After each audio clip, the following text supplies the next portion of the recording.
The spool valve.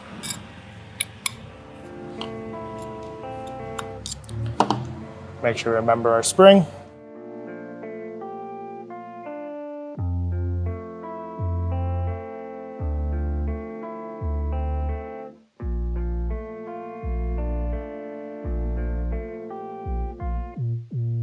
Make sure to remember our spring on the safety as well.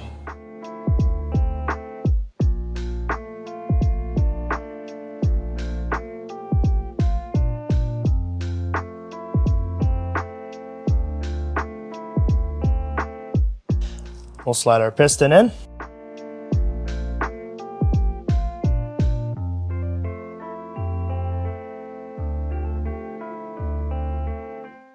Now when tightening on the gun, you're just going to go a little more than hand tight. You don't want to go crazy with this. It's aluminum. You'll end up stripping out your handle. Now we'll start reassembling our fluid head.